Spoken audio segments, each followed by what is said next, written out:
Hey guys, welcome back to my channel. It's Abby and I'm back with another video. If you've yet to subscribe to my channel, please hit that subscription button below. Please like this video if you like the content you see. And yeah, let's get into this video. Oh, also don't forget to comment.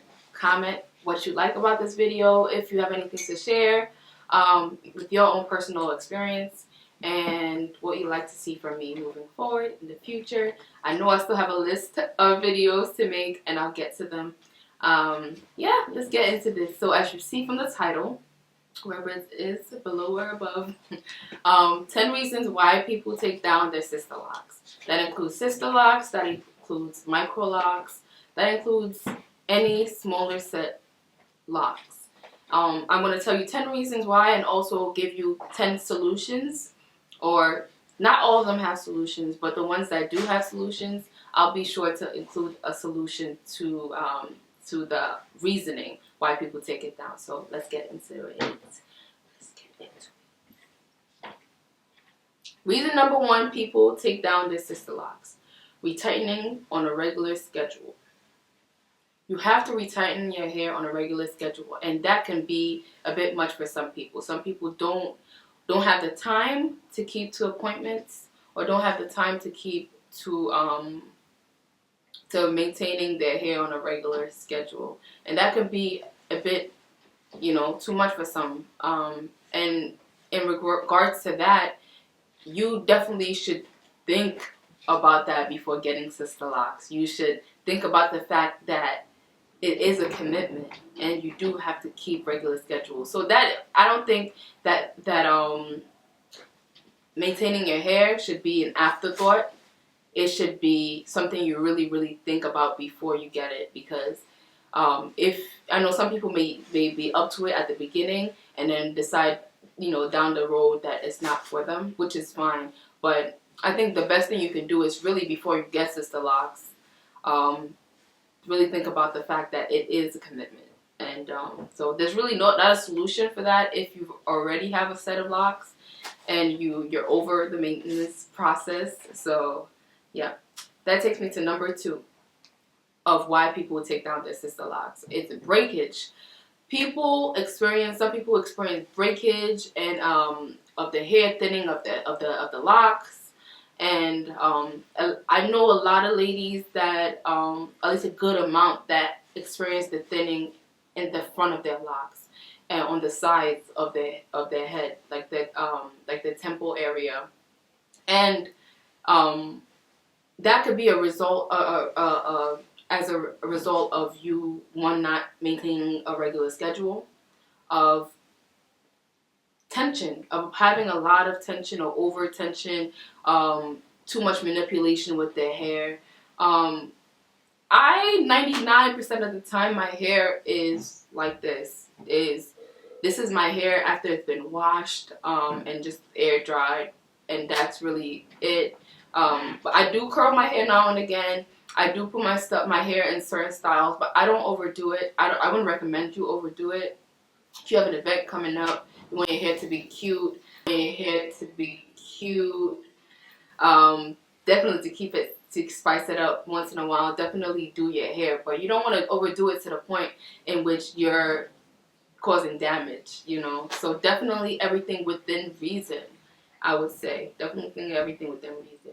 And number three is also the cost of maintenance. Maintaining sister locks is not a cheap process, especially if you're coming from somebody who was maintaining their hair, loose natural hair, by themselves and wasn't going to a salon. If you were, the bracket of people that was getting extensions or braids, that it can be very expensive. So if you're coming from that, sister locks may be a cheaper alternative for you. But if you're not coming from that, it may be more, it may dig into your pockets a little. So you really want to be conscious about that as well, because it is costly. It can be costly, and your economic situation can infer whether you're going to continue to keep your locks or not. So one of the ways you can try and make sure that doesn't happen to you, or doesn't lead to you cutting your locks, would be learning to self-retighten. And you can self-retighten. You can learn to self-retighten through 2 methods. You can do self-learning through YouTube, or you can you can take the retightening class. I took the retightening class, and it wasn't because I wasn't confident and I wasn't familiar with doing my own hair, because I am familiar with doing my hair, but I just wanted to be diligent in learning the proper technique, so that I was just really concerned about messing my hair. But after the fact, do I think the class is worth it? I think if you're really novel about hair, if you don't know anything about hair, you know, you're not really that technically savvy with hair. I don't know if that's the right term.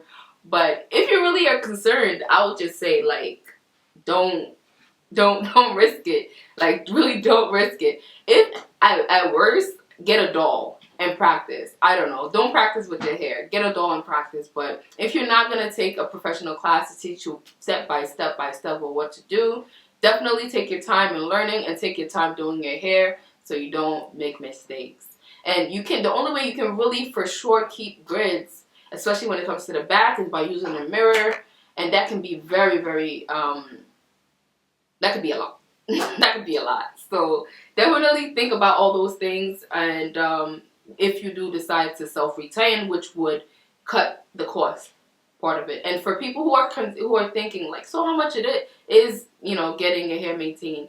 To get your hair installed in New York, you're spending $1,000 plus to get it installed. To get it maintained, you're spending anywhere from like $140 plus for retightnings, and that includes how long you waited. A lot of consultants recommend 6 to 8 weeks, depending on the rate of your hair growth. Most consultants I've seen stick to more of a 6 to 7, but I've seen people stretch it to 8. Nothing really more than that, honestly. So I wouldn't really stretch my hair more than 8 weeks. I wouldn't do it. That's when you start leading to issues with breakage, and you don't want that either. That could also lead to you wanting to cut your locks. So yeah, so it's costly, but you can mediate it by learning how to do it yourself if you want to, because it's literally money versus time. The 4th reason is the time it takes to retighten your hair. For me, my hair, I have high density hair, and even though my set of locks are not the smallest that I've seen, I think I fall more into the medium. Before, I used to think that my locks were smaller, but I think I'm starting to learn that based on the new standards of the sister lock, of how they're running things, or what their standards are, my locks would be medium, and some in the back are large. I do have some that are small, spread out, so my hair is a variety, but majority of my hair is the size medium. So with that in mind, my hair, to retighten my hair with one person is a minimum of 4 hours, and the edit is with somebody who is pretty quick, who is pretty experienced in retightening. For somebody who isn't, it could take anywhere from 7 to 8 hours. In all complete honesty. So it really varies. So I've had times that I've sat down for 7 hours. I've had times that I've sat down for 3 hours because I had 2 people doing my hair. No, sorry, not 2 hours, 3 hours. Did I say 3? I'm not sure if I said 3, but I meant 3 hours. So it varies. If you're familiar, or you're used to sitting down to get your hair done, like getting braids, getting weaves, then this is nothing to you. This is just another, which is something that I was familiar with, getting braids, which can take hours, So I was familiar with that.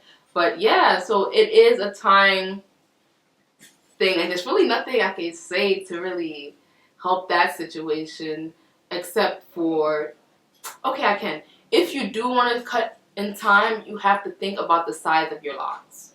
If your locks are bigger, it's going to take less time. If your locks are smaller, it's going to take more time. It's simple. So if you want, I know when I came into Sister Locks, I was just like, give me the smallest set of locks that you can give.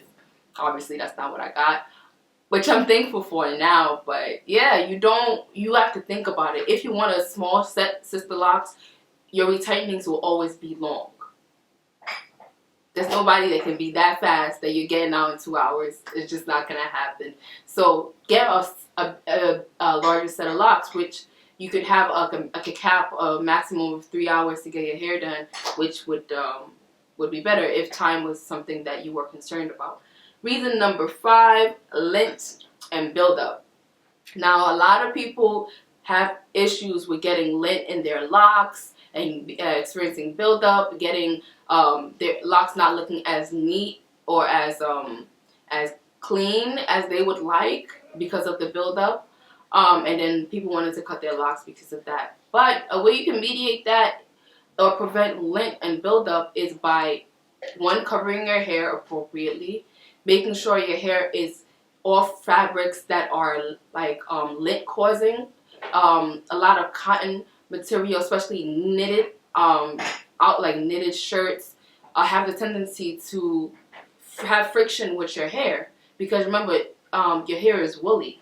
So if you have anything that is also woolly as well, it will kind of rub against each other and it could cause lint formation. Another thing, so you have to be conscious of the clothes you wear and when your hair is laying on it and how that affects your hair.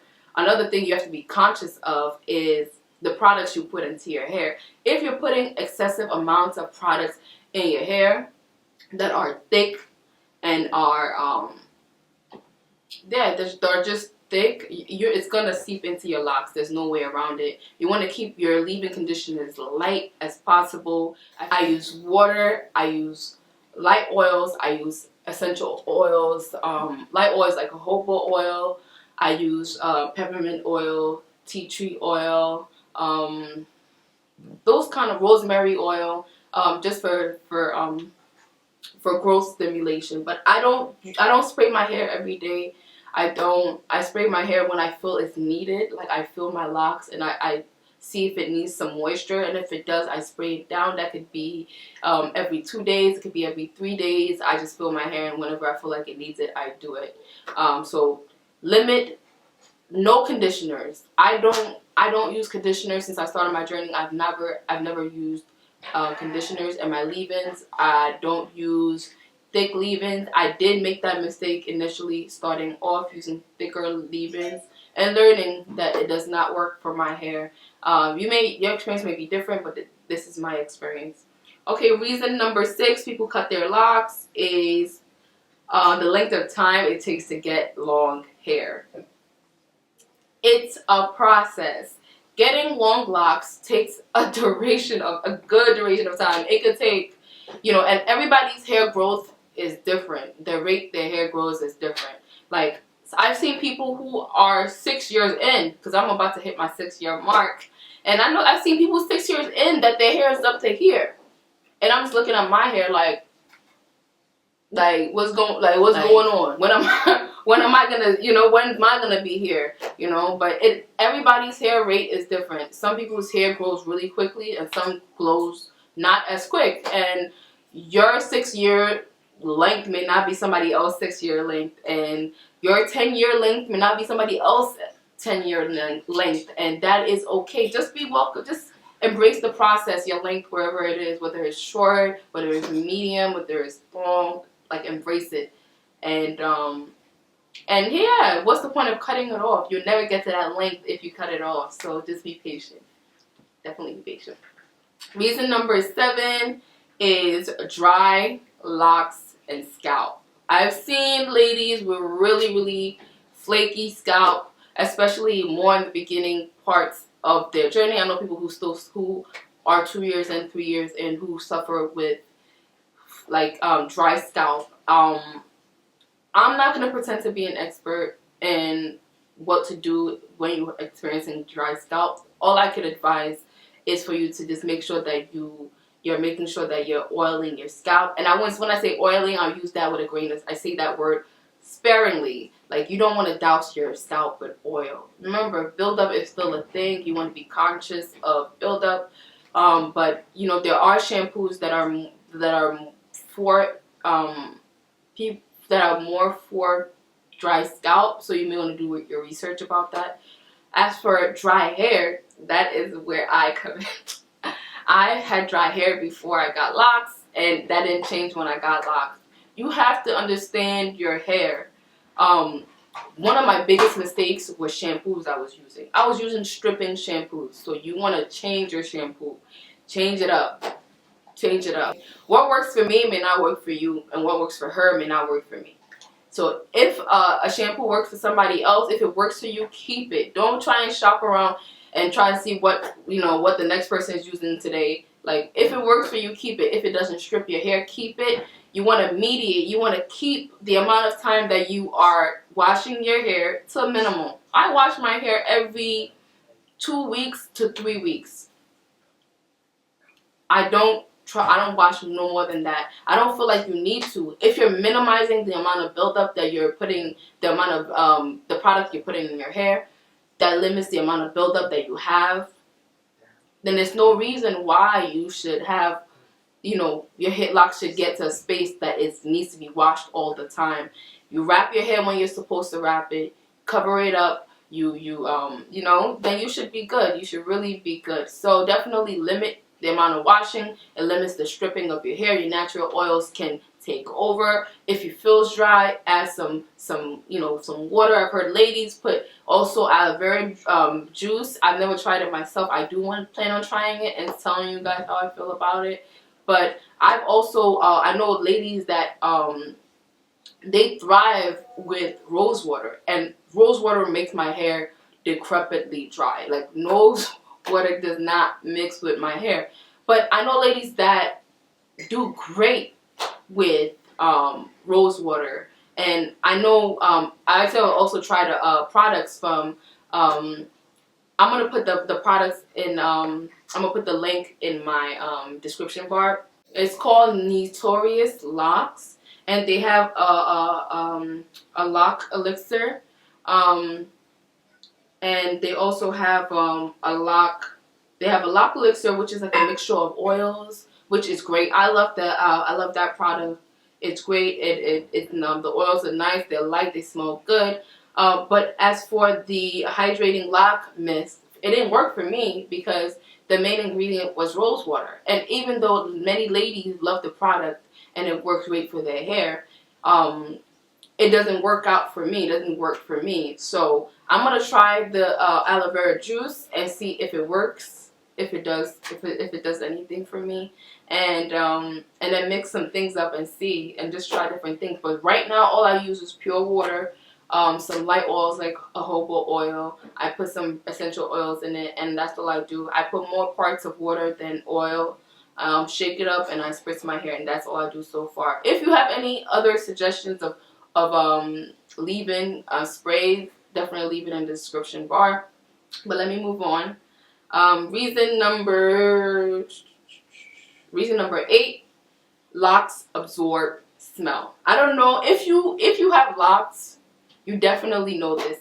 But if you don't have locks, then you won't. Obviously, you won't know this. But your locks absorb smell. Like, if you're cooking, if you live in a house with somebody that smokes, it absorbs the smells. So you could go leave somewhere. Let's say you go visit a friend, right? And they're cooking this. They shupping it up. It's smelling delicious. It's smelling great.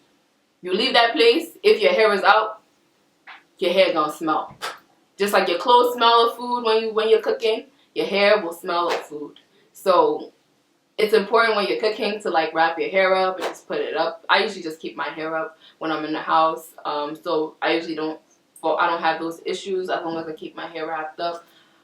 So that's a way to solve that issue. Keep your hair wrapped up. So yeah. Reason number 9, your locks, your sister locks, doesn't look exactly how you thought it would. So it doesn't look like mine, huh? Nah, I'm just playing. Because you know what? The same person that I saw and thought, oh wow, look at sister locks, it's beautiful. I want my hair to look just like that. Guess what? My hair does not look just like hers. Your hair cannot look just like mine, or the next person, or the next person. Your hair is gonna look just like yours. That's why you should don't be so fixated or hold on to an image of how you think your locks are gonna look. Like, they can really look like whatever they want to look like. So like there's different factors, this texture, your rotation, what else? What other factors? Like there's different factors, yeah. Like how the density. Oh, that's the biggest one. Density. How dense your hair is. Some people have thicker density hair, and when they get locks, they have thick density, high density locks. If you have thinner, low density hair, your hair is you're gonna have low density locks. There are ways that you can try and make that you can give it a little bit more fullness, like by doing a 3 pattern instead of a 4 pattern, which is more of a structured lock. And a 3 pattern gives you more of like a little bit of bounce and fullness. So it gives it's a little bit more give. I do a 3 pattern. I have high density hair and I do a 3 pattern because what I found is when you first get your locks are very, very big. They're up in the air, they're full. As it grows, it loses a lot of the volume and it grows down. It doesn't continue to grow up, it grows down. So getting a 3 pattern was a way for me to just continue to keep like a nice full look. And if fullness is an issue for you, and you should definitely inquire from your consultant about what pattern he or she is using on your hair. If it's a 4 pattern, inquire about switching to a 3 if you want more fullness. So that's definitely, remember your hair is going to look like yours and you're going to look like the next person. And that's what I learned. And I love my hair for what it looks like, but definitely it wasn't the image of the person that I stopped and said, hey, where did you get your hair done? It was whatever, my hair made it, and that's just the beauty of it.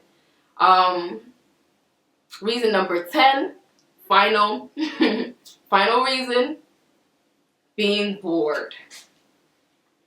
A lot of people cut their hair because they are just bored. They're like, I've had my locks for 5 years and I'm getting bored and tired. And I want something different. I want something, I want to change it up. And, that's one of the reasons. One of the ways that you can scratch that itch of being different. I've seen ladies do definitely a variety of things. There's different videos out there of ladies with locks plaiting their hair down and wearing different, like laces over their hair, or wearing a wig over their locks. I've seen that. If you don't want to wear extensions, what you can do as an alternative is style your own hair. Like there's ways that you can do cute styles to your hair and also be conscious of not putting too much tension at the root. When you want to do braids, you want to make sure that you leave a nice give for the root, and then you start down. Same thing with twists and curls, everything. Make sure that you don't put tension on your scalp at all. If you can keep no tension, put no tension. But you can wear your hair up in a bun. You can do different. I know I don't do a lot of styles because I'm very low maintenance with my hair. I don't like to do too much with it. Because of YouTube, I feel like I need to do a little bit more and show it and record it more. But on average, I really don't do a lot with my hair. I can leave it alone 99.999% of the time, honestly. If I'm doing my hair, I'm going somewhere. I have an event coming up. I'm trying to shoot a video or YouTube video. But if I'm not doing any of that, my hair usually just stays like this, except wrapped up. So yeah, I hope this video was helpful. If you have any requests for other videos, please write it down below. Trying to be more consistent on this platform, but hey, just hang in there with me and we're gonna do it. A couple of you have been asking for like makeup videos. If you want makeup videos, please go ahead and comment below that you want makeup videos. So thank you so much for watching. Have a beautiful day. Thank you.